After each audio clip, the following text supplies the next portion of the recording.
Bayangkan kamu datang ke sebuah negeri asing yang sangat jauh dari tanah kelahiranmu. Sebuah negeri yang sedang dilanda krisis hebat, penyakit menular, dan kelaparan yang meluas. Mampukah kamu bertahan hidup? Dan lebih dari itu, mampukah kamu menjadi pahlawan yang menyelamatkan nyawa mereka tanpa pernah menghunus pedang sekalipun? Ini bukanlah kisah fiksi. Ini adalah kisah nyata tentang penaklukan paling damai dalam sejarah Nusantara, di mana sebuah revolusi besar tidak dimulai dari medan perang, melainkan dari segenggam benih padi dan dedaunan obat. Pada akhir abad ke-14, kejayaan Majapahit mulai meredup. Perang saudara yang berkepanjangan menguras sumber daya kerajaan, meninggalkan luka yang mendalam bagi rakyat jelata. Di tengah kekacauan politik tersebut, rakyat kecil yang berada di kasta terbawah, yakni kasta Sudra dan Paria, dibiarkan berjuang sendiri menghadapi kemarau panjang, gagal panen, dan wabah penyakit mematikan. Harapan seakan telah mati di tanah Jawa. Kesedihan merajalela dan kepercayaan terhadap para penguasa mulai memudar, seiring dengan jerit tangis kelaparan yang tak kunjung mendapat pelipur lara. Di saat yang paling gelap itulah, sebuah kapal dagang merapat di pelabuhan Leran, Gresik. Dari kapal tersebut, turunlah seorang imigran dari wilayah Maghrib atau Timur Tengah. Namanya adalah Syekh Maulana Malik Ibrahim. Ia datang bukan membawa armada perang, bukan pula membawa pasukan zirah berdada besi yang siap menaklukkan. Ia hanyalah seorang perantau, seorang saudagar dan tabib yang menjejakkan kakinya di bumi Nusantara dengan satu niat utama, yaitu menebarkan rahmat. Ia menyadari sepenuhnya bahwa tanah yang baru diinjaknya ini tidak membutuhkan ceramah yang keras atau dogma yang dipaksakan, melainkan membutuhkan aksi nyata untuk bertahan hidup. Langkah pertama yang diambil oleh sang wali bukanlah membangun tempat ibadah megah atau berteriak di pusat kota tentang keyakinannya yang paling benar. Sebaliknya, ia menyembunyikan identitas spiritualnya di balik profesi seorang pedagang keliling yang bersahaja. Ia membuka lapak kecil di pasar tradisional, berbaur dengan masyarakat kasta terendah.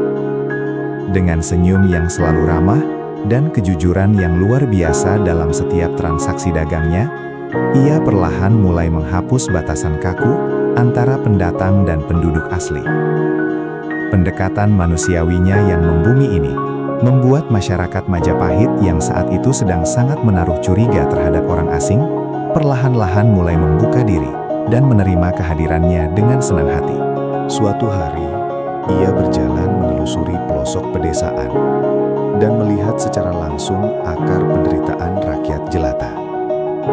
Kemarau yang berkepanjangan telah mengubah lumbung padi yang subur menjadi hamparan tanah retak yang tandus dan gersang. Kegagalan panen berturut-turut ini adalah vonis mati bagi mereka yang tidak memiliki akses sama sekali ke lumbung makanan kerajaan. Melihat keputusasaan di mata para petani yang menangis meratapi ladangnya, hati nurani Maulana Malik Ibrahim tergerak hebat. Sebagai orang yang berasal dari wilayah dengan iklim gurun yang sangat keras, ia kebetulan memiliki pengetahuan mendalam tentang ilmu irigasi, cara bertahan hidup, dan mengelola sumber air di tanah yang kering. Ia pun memulai revolusi besarnya yang pertama, yang sama sekali bukan revolusi bersenjata, melainkan revolusi agrikultur untuk memerdekakan rakyat dari cengkraman kelaparan. Berbekal ilmu sistem irigasi tingkat lanjut yang dibawanya dari negeri Persia, ia mengajarkan masyarakat lokal bagaimana cara membangun sistem pengairan yang efisien, menampung air hujan, dan mengatur aliran air tanah agar bisa mencapai lahan pertanian yang paling kekeringan sekalipun. Ia tidak sekadar memberi teori dan menyuruh dari jauh, tetapi ia langsung melepas sandalnya, ikut turun ke lumpur kotor, mencangkul tanah, dan berkeringat bersama rakyat jelata tanpa menjaga jarak kemuliaan.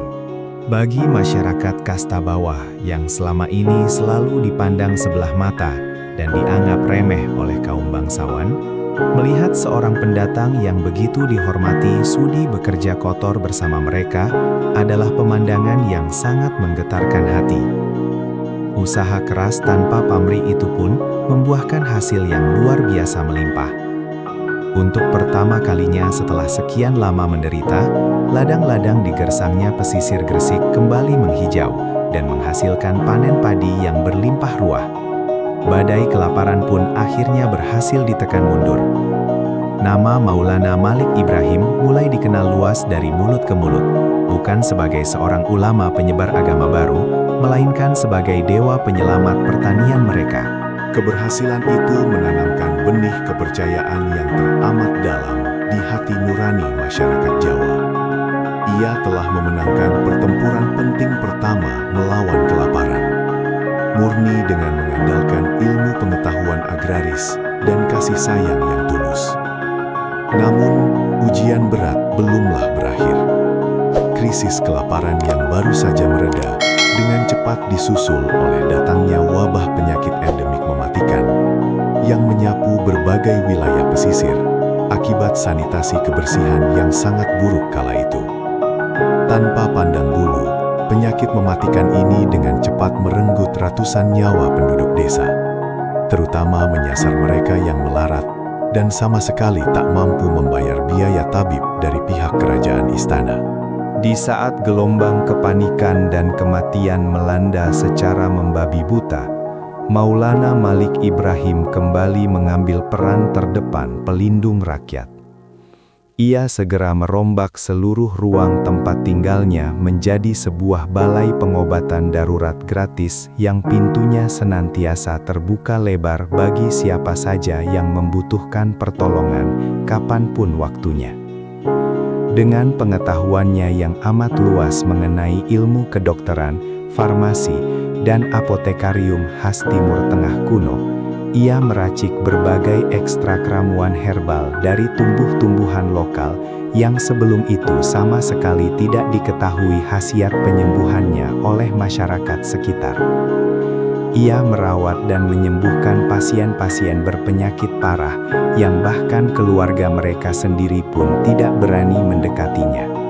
Ia menenangkan batin mereka yang kesakitan dan membersihkan luka bernanah mereka tanpa menunjukkan raut wajah jijik sedikit pun. Tidak ada satupun keping uang atau tarif yang dipatok, dan tidak ada satupun syarat kasta yang ditanyakan untuk bisa berobat kepadanya. Pengabdian yang sangat total dan murni ini perlahan-lahan menghancurkan tembok kasta yang selama berabad-abad lamanya mengurung nasib masyarakat golongan paria dan sudra. Bagi mereka yang selalu ditindas struktur sosial yang kaku ini, sang perantau adalah manifestasi malaikat berwujud manusia seutuhnya. Namun, hal yang paling mengagumkan dari Maulana Malik Ibrahim adalah rasa toleransi dan hormatnya yang amat mendalam terhadap kebudayaan Nusantara asli yang dianut warganya. Ia sama sekali tidak pernah menghakimi ajaran kuno masyarakat Majapahit secara kasar, tidak merusak sesajen-sesajen adat di perempatan jalan, dan sama sekali tidak memaksa siapapun untuk meninggalkan ajaran kaum leluhur secara tiba-tiba atau kasar. Ia justru merangkul erat mereka semua dengan cara-cara yang sangat halus dan merasuk jiwa. Saat berdialog dengan penduduk, struktur bahasanya teramat lembut, penuh dengan pepatah kiasan tingkat tinggi, dan sangat menghargai adat unggah-ungguh tata krama Jawa yang berlaku. Ia sukses membuktikan melalui tindakan empiris bahwa kedatangannya bukanlah sebuah invasi identitas, melainkan sebuah pelengkap peradaban. Akumulasi dari segala kebaikan budi pekerti ini memicu rentetan fenomena psikologis sosial yang luar biasa dahsyat. Tanpa ada paksaan atau instruksi, penduduk lokal secara alami mulai bertanya-tanya di dalam sanubarinya. Nilai kebaikan apakah yang membuat pria perantau misterius ini begitu tulus hingga rela mati-matian berkorban nyawa dan materi bagi orang-orang asing yang baru dijumpainya? Dari manakah asal-muasal ketenangan batin paripurnanya saat merawat orang-orang pesakitan yang meregang nyawa? Perlahan namun memiliki pijakan yang sangat kokoh, ketertarikan sosiologis ini membuka gerbang lebar bagi dialog-dialog spiritual yang berkesinambungan. Penduduk secara sukarela berbondong-bondong tertarik mempelajari prinsip-prinsip ajaran Islam. Mereka datang bukan karena ditakut-takuti oleh siksa neraka atau diancam ujung pedang baja, melainkan murni karena terpesona pada keindahan akhlak dari sang pembawa risalah tersebut. Seiring waktu berjalan, gema tentang pahlawan tanpa pedang yang menetap di Gresik ini perlahan menyebar layaknya angin kencang, hingga terdengar masuk ke pusat kekuasaan utama Kerajaan Majapahit di ibu kota Trowulan. Bukannya merasa marah atau terancam akan adanya pengaruh revolusioner baru, sang raja istana yang berkuasa saat itu justru menaruh rasa segan yang sangat besar. Istana mampu melihat dengan jelas bahwa imigran asing ini secara nyata telah sukses meredam segala potensi pemberontakan berdarah rakyat jelata, murni dengan cara menyentuh titik buta kelemahan mereka, yakni memperbaiki taraf kelayakan hidup warga terbawah. Kehadirannya justru sangat membantu menstabilkan stabilitas nasional di wilayah pelabuhan pesisir utara yang sebelumnya paling rawan pergolakan. Sebagai wujud penghargaan kenegaraan tertinggi atas semua kontribusi dan jasa-jasanya dalam mengembalikan roda kemakmuran rakyat, Raja Majapahit memberikan keistimewaan yang amat jarang terjadi kala itu. Sang raja menghadiahkan kepada Maulana Malik Ibrahim hak milik atas sebidang tanah otonom yang cukup luas di wilayah pinggiran Gresik untuk dikelolanya secara bebas. Sebuah pengakuan resmi dari raja penguasa Hindu-Buddha kepada seorang tokoh pendakwah agama Islam. Hal ini merupakan sebuah bukti monumen sejarah yang benar-benar tak terbantahkan bahwa toleransi yang tulus serta cinta kasih sejatinya mampu menembus batas-batas tembok keyakinan yang dianggap paling tebal dan mustahil sekalipun. Di atas bidang tanah pemberian Raja Agung itulah, sang wali meletakkan fondasi permulaan sebuah institusi pendidikan yang sangat revolusioner dan fenomenal hingga ratusan tahun ke depan, yang kelak dikenal oleh kita semua sebagai pesantren pertama di muka Nusantara. Kisah hidup Syekh Maulana Malik Ibrahim yang mulia, atau yang juga bergelar kehormatan Sunan Gresik ini, merupakan sebuah warisan abadi yang terus bercahaya mengenai makna sesungguhnya dari kata penaklukan. Ia berhasil membuktikan dengan sempurna bahwa untuk dapat menguasai kedaulatan sebuah negeri secara utuh, kita tidaklah perlu menumpahkan darah atau menghancurkan tradisi budayanya.